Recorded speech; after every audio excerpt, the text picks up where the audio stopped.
মাকে প্রথমবার পার্লার নিয়ে গেলাম, আর পার্লার গিয়ে কি অবস্থা হলো ভিডিওটা অবশ্যই দেখো, তাহলে সব বুঝতে পেরে যাবে। দেখো, এটা বলা ভুল যে মা জীবনে প্রথমবার পার্লার গেছে। আমার সাথে মা অনেকবার পার্লার গেছে, কিন্তু কোনোদিনও পার্লার গিয়ে কোনো ট্রিটমেন্ট করায়নি। আমি নিজের হেয়ার কাট করেছি বা হেয়ার স্পা করিয়েছি, তো মা জাস্ট বসেই ছিল, কোনোদিনও নিজের উপরে কোনো ট্রিটমেন্ট কিছুই করায়নি। তো আমি এটাই মনে করলাম যে চলো এখন বেস্ট সময় যে মাকে পার্লার নিয়ে যাওয়ার জন্য। সো যেমন কথা তেমন কাজ, আমি মাকে নিয়ে পৌঁছে গেলাম আর রসুল্লাপুর বিপাশা প্রফেশনাল বিউটি পার্লারে। সো গিয়েই বিপাশা দিকে বললাম, দেখো আমার মায়ের হেয়ারে বা ফেসে কি প্রবলেম আছে, যেই প্রবলেম আছে সেই প্রবলেম অনুযায়ী সলিউশন তুমি বের করে দাও। তো বিপাশা দি মায়ের হেয়ারটা ভালো করে চেক করলো, আর চেক করার পরে দেখলো যে মায়ের একটু ড্যান্ড্রাফের প্রবলেম রয়েছে।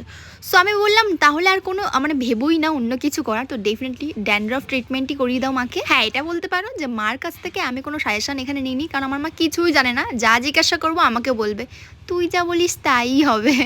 এই যে আমাদের অনেকেরই মা আছে যারা কোনোদিনও পার্লার যায়নি, কোনোদিনও মেকআপ করে না, স্কিন কেয়ার করে না।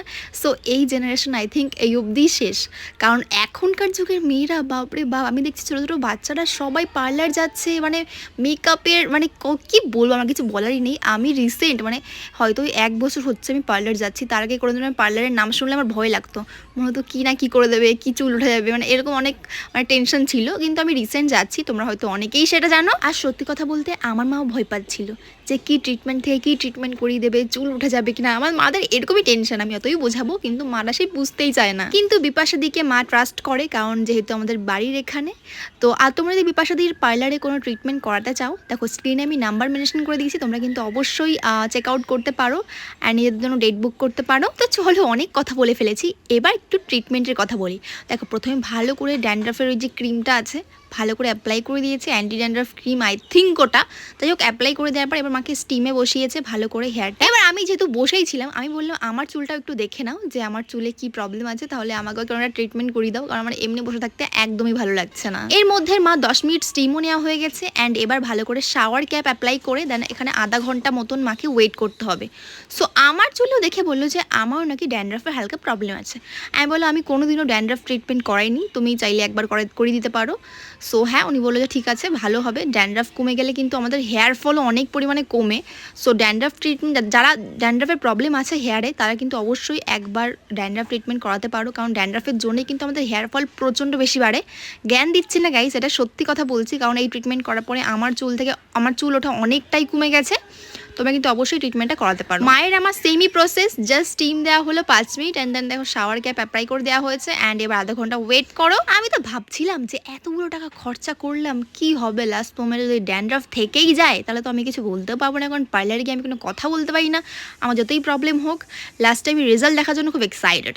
এদিকে দেখো আমার মার 30 মিনিট কিন্তু হয়ে গেছে, আর মাকে বসিয়ে পড়েছে হেয়ারটা ভালো করে ওয়াশ করার জন্য। অ্যান্ড হেয়ার ওয়াশটা নর্মাল জল দিয়ে প্রথমে ওয়াশ করানো হয়েছে, অ্যান্ড এবার চেক করা হবে ড্যান্ড্রাফ আছে কিনা। দেখো মার স্ক্যাল্পটা পুরো ক্লিন হয়ে গেছে, আমি জাস্ট অবাক হয়ে গেছি যে এত সুন্দর রেজাল্ট আসবে, সত্যি ভাবতে পারিনি। অ্যান্ড আমার নিজের প্রতি এক্সপেকটেশনও বেড়ে গেছে যে হয়তো আমার হেয়ার রেজাল্টও ভালো আসবে। অ্যান্ড দেখো এবার মাকে একটা হেয়ার সিরাম লাগাচ্ছে। মার তো বেশ মজা লাগে যখন মাকে মাসাজ দেওয়া হয়, মানে বাড়িতেও আমাকে বলে একটু মাসাজ করে দেয়, আমি যখন ফ্রি থাকি করে দিই মাসাজ। কিন্তু পার্লারের লোকের হাতে মাসাজ যারা কোনোদিনও খেয়েছো তারা জানো যে এত ভালো মাসাজ করে, জাস্ট মনে হয় কি এর থেকে বেশি রিল্যাক্সিং আর কিছুই হয় না।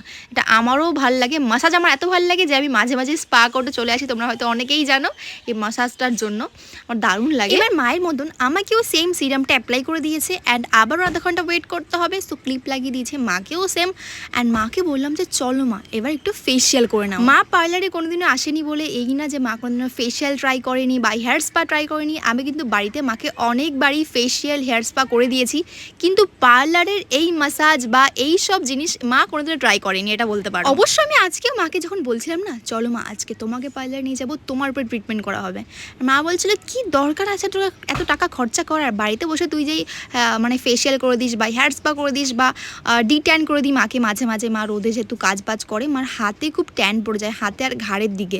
সো আমি মাঝে মাঝে ডিট্যান করে দিই। তো হোমমেড যদি তোমরা চাও যেরকম হোমমেড ডিট্যান বা ফেস প্যাক বা হেয়ার প্যাক যদি শেয়ার করি, তো অবশ্যই জানিও আমাকে, আমি কিন্তু বেশ একটা রেমেডি জানি যেটাতে সত্যি কাজ করে। সো এই জন্যই মাকে কোনোদিনও পার্লারে আসতে হয়নি, কারণ ওই ট্রিটমেন্টগুলো খুব কাজ করে মায়ের উপরে।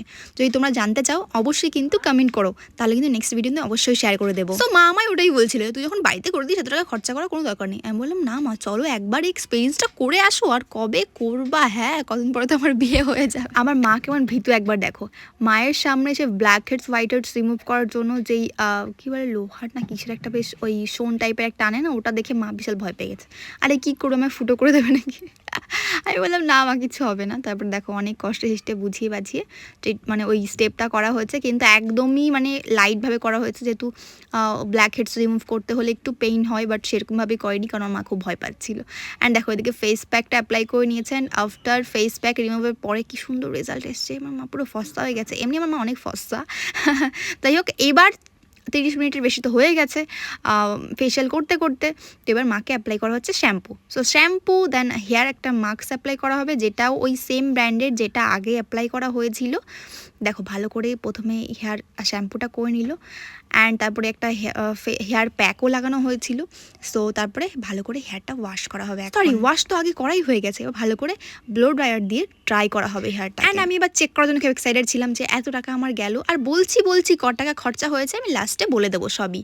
দাঁড়াও ওয়েট করো তার জন্য। তো মায়ের যেহেতু চুলটা অনেকদিন কাটেনি, মানে লেন্থ, মা চুল ছোট একদম পছন্দ করে না। আমি চুল কাটি তখনও মা অনেক বকবক করে, কিন্তু কিছু করার নেই, আমি বড় চুলে যত্ন করতে পারি না।